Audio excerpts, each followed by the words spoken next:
Join us for a review of the Audi e-tron Sportback. Let's go!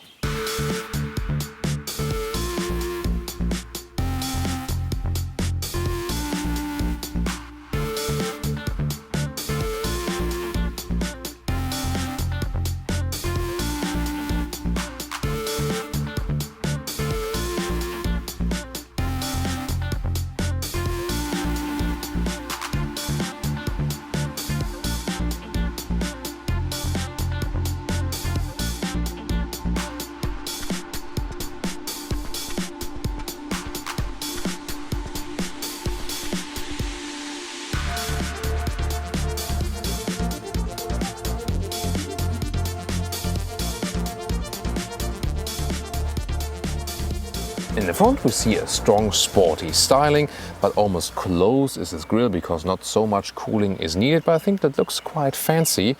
And headlamps start with LED, optional matrix LED are available, an interesting daytime running light definitely. 4 meters 90, 16 foot 1 or 193 inches is the length of the Audi e-tron Sportback. That's actually the same as the normal Audi e-tron, which continues right here. But this one in here with this falling roofline, that's a special thing, and the stronger shoulders for a sportier look. The wheel arches are available in black or here in grey, but also painted or painted in the same vehicle color, depending on your choice. The wheels start with 19-inch, with the S-line here, 20-inch standard. Yeah, that's a very interesting perspective, and probably the perspective the car was built for, actually. With the falling roofline and so on. Then there's a small spoiler here in the top part, especially in the S-line, and also have the lower contrast here in chrome or silver color and so on. Like accentuation right there. And of course this light strip that goes all over the vehicle, that's the most prominent design feature here. Now on the hood, nice gas struts. You have two versions basically. One is called 50, the other one is called 55. But it's really confusing because it says nothing about what's to come. So let's focus. Battery size, either 71 kilowatt hours or today here 95 kilowatt hours. And then you have either about 300 horsepower or the other horsepower peak would be about 400 horsepower.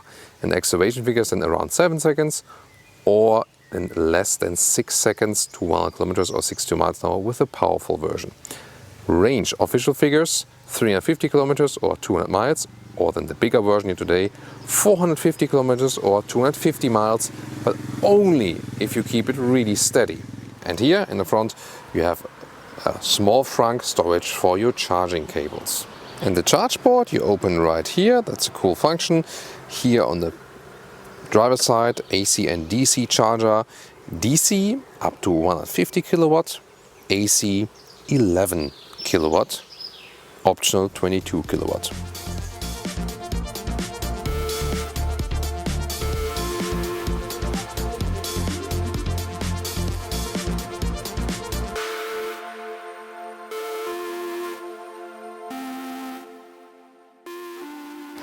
This is the S-line interior, soft touch at the inside of the doors here, and also a nice Alcantara inside, and high quality galvanized buttons with clicking sounds for the windows, cool.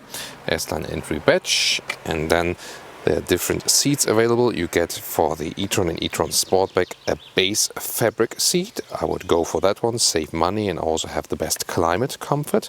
Then there's a sport seat with more bolstering that is also available in the Alcantara mix, but always some animal parts. And then there's like a multi-contour comfort seat, and this one here, the integrated head restraint S sport seat. And these top two seats, these top for the extra list, they are only available with animal skin leather, or at least with parts. Here this seat is also available with some Alcantara parts, but yeah, especially when the electric vehicles tries to be more sustainable, you should then stick with the base option and go animal free. Here the steering wheel with these two gaps, specially designed for the e-tron. Soon more details to that, what we have there. Digital instruments you can already see, and we'll go into the details there very soon. Now getting in the front, not too much difference between the Audi e-tron and the e-tron Sportback, because still with 1.86 or 6'1", you have a lot of headroom left here. Unless you go for a panoramic roof, then you have a little bit less headroom, but also more light. 12.3, 10.1, 8.6 inches each. That's the screen setup, and looks everything very clean and organized. Here, horizontal stress, soft touch dashboard right here, and also this, I don't know, this insert, horizontal, interesting, e-tron. This can also be illuminated at night, zoom get into the ambient lighting and so on. This one and also special material here. It's also some kind of soft, but a lot of black piano lacquer. That's not my favorite. Soon more to the individual screens. Just want to show you once, already right here. This is here how the temperature reacts. You can click either or like this or scroll. It's somewhat okay for a screen input, but of course menu dials would be safer while driving. You can also use voice input. Set temperature to 23 degrees. I'll increase the temperature to 23 degrees. So that's also working, so that would be an alternative for when you are driving. And also these screens are interacting. For example, here when you are in the GPS menu, then in the lower part, for example, you can write either single letters B. or you can directly write a couple of letters here like this for like B, Berlin. Then it's also appearing in the top part, but you can also use the voice input for that. And then the shifting lever is kind of strange. You pull backwards like this for the gear, forward for the reverse, P at the side, at least nice clicking sounds. And then this open area right here in the lower part. Why? They said it's like a floating area, but no, it's not floating. It doesn't look like it. It just looks unfinished, and then some cup holders in there, smartphone right there. Not sure what to make use of it. And here we are with the digital instruments. You can also see this one here is not an unrealistic fuel consumption or energy consumption in this case. So it is not a very efficient electric drive. That's the thing, sumo to range and efficiency and so on when we drive the vehicle. What's cool with the digital instruments, you have the different views you can set here. It of course makes more sense when you have the map mounted, and you can go all the way with the map here on the screen and zoom in and out with your thumb.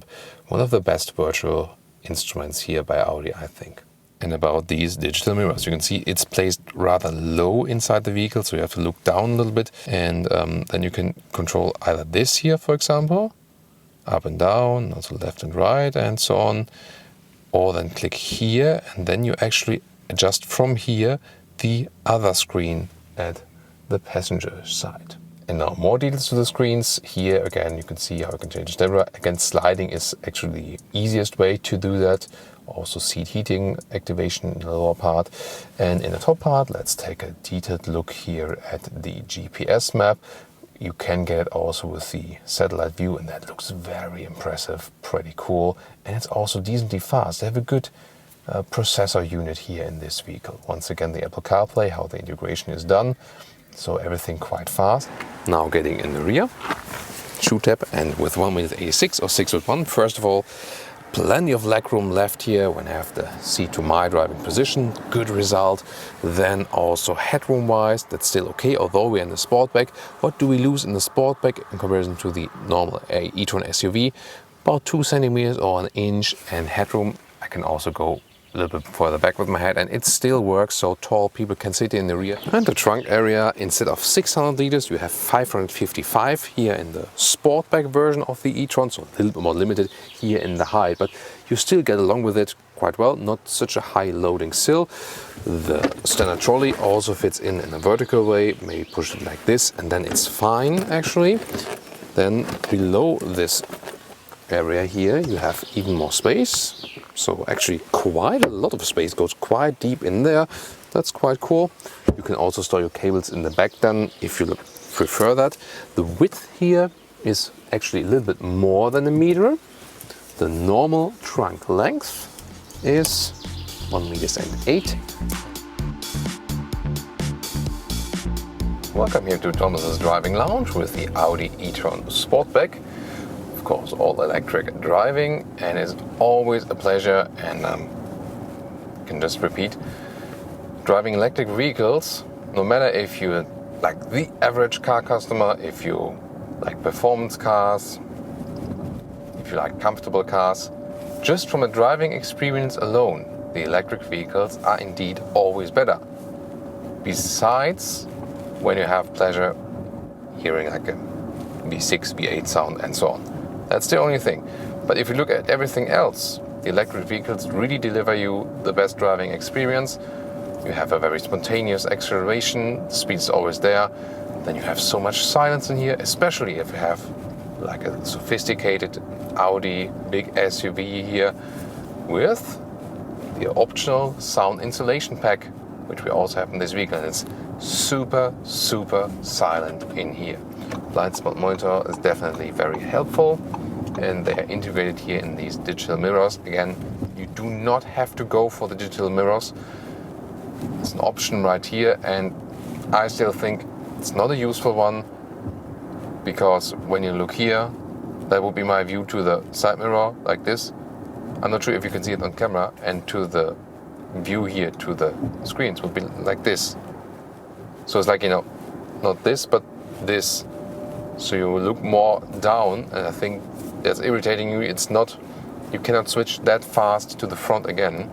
It's not that intuitive. And just how, you know, how the brain is being programmed, you know.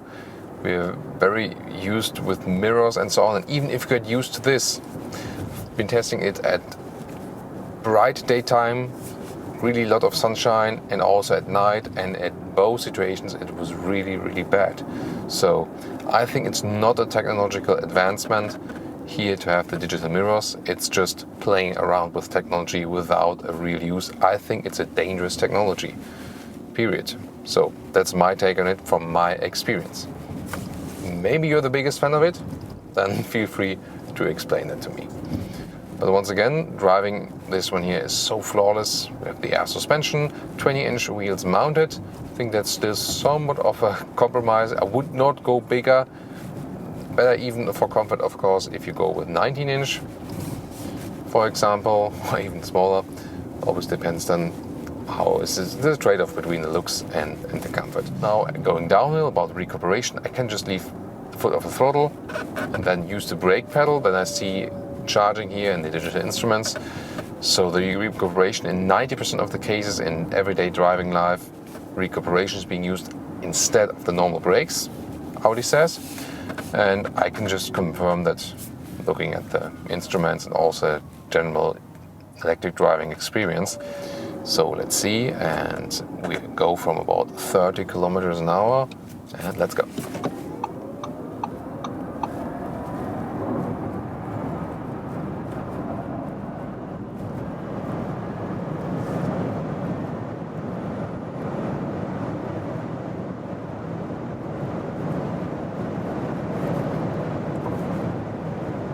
That's 200 kilometers an hour or 125 miles an hour. You see, like the last bits, that was slower than you would have with a performance combustion engine, but the acceleration before that, especially in the lower speed areas, superb. And again, driving 190 kilometers an hour now, and it's so silent in here, and we're not hearing any engine sound that would actually cover something or so. We just hear wind noises. That's something like a little bit biased then with the electric vehicles sometimes. Really so well done, great insulation, and also how stable the car is here at higher speeds. That's really great. Now on the brakes, good feeling here, but still most of that was done once again by recuperation. By the way, if you have the adaptive cruise control set, there is more recuperation, because the adaptive cruise control combined with this predictive function knows when the next traffic sign is changing speed, or if there's an intersection coming or something, and then the adaptive cruise control reduces the speed, but then by recuperation again. So this is another very helpful feature, and it can also reduce consumption and so on. And now to the conclusion for today with the Audi e-tron Sportback. First of all, exterior-wise, pretty aggressive front, and yeah, I mean, pretty fancy. I think the side profile is just matter of preference if you rather prefer the normal upright style or this SUV coupe style. So tell me in the comments which one would you go for, but I think it's the same question of, for example, BMW X5 versus X6. You know, some like the styling and some others really hate it. It's really polarizing, this SUV coupe form.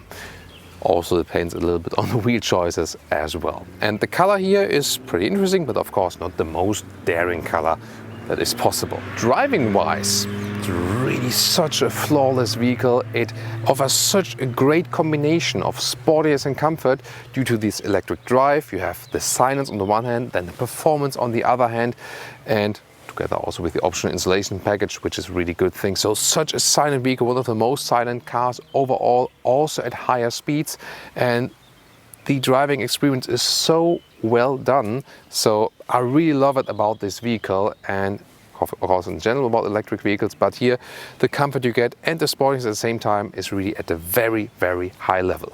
Range, however, the pure electric range is not at a very, very high level, so they could do a little bit more to that, because it's not the most efficient car if you look at the energy consumption. And what's also missing when we talk about efficiency or sustainability are animal skin alternatives in the higher seating trim levels. Overall, a very interesting car and an awesome drive. Tune into more EV episodes with the Audi e-tron without the Sportback, for example, Tesla Model X, Mercedes EQC. So we have a lot of different other electric vehicles you can also tune into. See you there or at one of our next full reviews.